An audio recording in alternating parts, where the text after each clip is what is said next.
मनुष्य को स्वयं की शांति को भंग करने का सबसे सरल मार्ग है दूसरे के दोष एवं कमियों को ही देखते रहना, जबकि व्यक्ति को स्वयं की कमियों को देखना, अपनी निंदा को स्वीकारना एवं सुधार के लिए प्रयास करना चाहिए।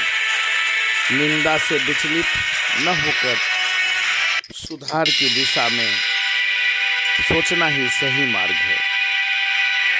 जो अपनी निंदा करते हैं, जो आपकी निंदा करते हैं, उनकी शांति एवं सद्भाव जागृति हेतु हृदय से प्रार्थना करिए उसी परमात्मा से। यही समस्या का समाधान और शांति का पथ है। हमारे भीतर ऐसी भावनाएं स्पंदित हो जहां मैं और तुम के बीच भेद न बचे। इस निशेष की यात्रा में ही एक अनुत्तरित प्रश्न का उत्तर मिलेगा। जो तू है वही मैं हूँ, जो मैं हूँ वही तू है। यानी इस आत्मा रूपी लाखों करोड़ों और एक परमात्मा के सोच के बीच कोई अंतर ही नहीं।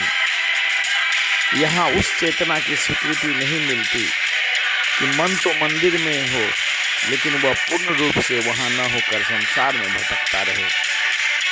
बुरे से बुरे व्यक्ति में और बुरी से बुरी परिस्थिति में भी अच्छाई छिपी रहती है। उसे समझने वाला व्यक्ति ही समस्या मुक्त जीवन का पथिक होता है।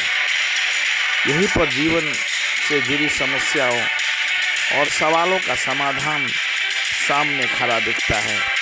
तभी व्यक्ति बदलता है, बाहर से भी और भीतर से भी। बरसों तक मंदिर की सीढ़ियां चढ़ी, घंटों घंटों हाथ जोड़े, अनेकों धन अर्थ आदि खर्च किए, आंखें बंद किए खड़े रहे, प्रवचन सुना, शास्त्र पढ़े, मगर न मन बदला और न चिंतन और न कर्म बदला। तो फिर समझना चाहिए कि सारा पुरुषार्थ मात्र ढोंग था। यह सबके बीच स्वयं को श्रेष्ठ साबित करने का बहाना था, जबकि स्वयं को श्रेष्ठ बनाने का मार्ग है प्रत्येक व्यक्ति की अच्छाई की प्रशंसा करना, उसकी वो सराहना, उससे स्नेह और मैत्री भाव का प्रसार होना। आप सर्वप्रिय हो जाएंगे और शांति होगी, आपकी सहचरी एवं आनंद होगा।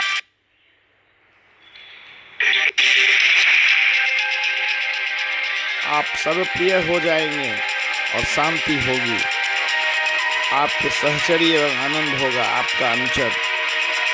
परस्परो ग्रहो जीवना नाम, ये आपने दुख को भूलने की अनुपम औषधि है। दूसरे का दुख दूर करना, औरों के अधरों पर मुस्कान लाना, दूसरों की भलाई की सोचना एवं प्रभु से उनके लिए प्रार्थना करना ईश्वर को बहुत प्रिय है।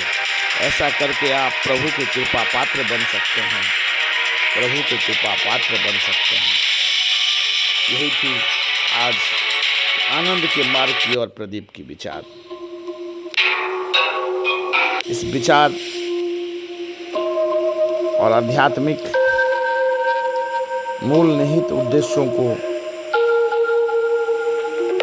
सुने और समझें तो देखेंगे कि आपका मन स्वतः आत्मा में लीन हो जाएगा और वह आनंद विज्ञान से जुड़ा अव्यय मन बन जाता है। निष्काम ब्रह्म रूप स्वरूप साधना उपासना में प्रवेश का द्वार खोलता है। उपासना मन का क्षेत्र है। लक्ष्य या इष्ट के पास बैठना, इससे एकाकार हो जाना और स्वयं के अस्तित्व को उसी में देख पाना ही उपासना है। शरीर और बुद्धि दोनों ही गौण हो जाते हैं एक समय के बाद। जब तक साधक और साध्य में की भिन्नता स्टव्स रूप से बनी रहती है, उपासना आगे नहीं बढ़ती। मीरा के कृष्ण मीरा से अलग थे, राधा के कृष्ण राधा से अलग नहीं थे। रुक्मिणी कृष्ण के पाँव दबा रही थी, उसे कृष्ण के पाँव में छाला नजर आया। पूछा कृष्ण को कि आप तो पैदल भी नहीं चलते, तो छाला कैसे हो गया? कृष्ण ने कहा कि तुम्हारे कारण हुआ है। जब राधा वहाँ आई थी, तुम उसकी सेवा में थी, ईर्ष्या के कारण तुमने उसे गर्म गर्म दूध पिला दिया। उसके हृदय में मेरे चरण रहते हैं, इसी पर मेरे पैर में छाले हो गए। तो प्रेम, उपासना और साधना की कैसी रूपांतरण मार्ग है। भौतिक सिद्धि, निपुणता, विशिष्टता आदि प्राप्ति का मार्ग है। सबसे प्रमुख है अभ्यास करने का मार्ग। उपासना का शरीर के साथ संबंध नहीं होता। मन को मंदिर में बनाकर इष्ट को प्रतिष्ठित करने का मार्ग है, किसी के हो जाने का है। मन का स्वामी चंद्रमा है, जो कृष्ण का क्षेत्र है। योगियों के लिए, अध्यात्मिक पुरुष के लिए, भक्तों के लिए साधारण लोग सूर्यास्त के बाद अपनी चर्चा पर विराम लगा देते हैं। समर्पण और अहंकार साथ साथ नहीं रहते। साधना से व्यक्ति अनेक प्रकार की सिद्धियां भी प्राप्त करता है, चमत्कार दिखाने लग जाता है। यह भी अहंकार का ही प्रतीक है। सिद्धियां साधना का परिणाम होती है।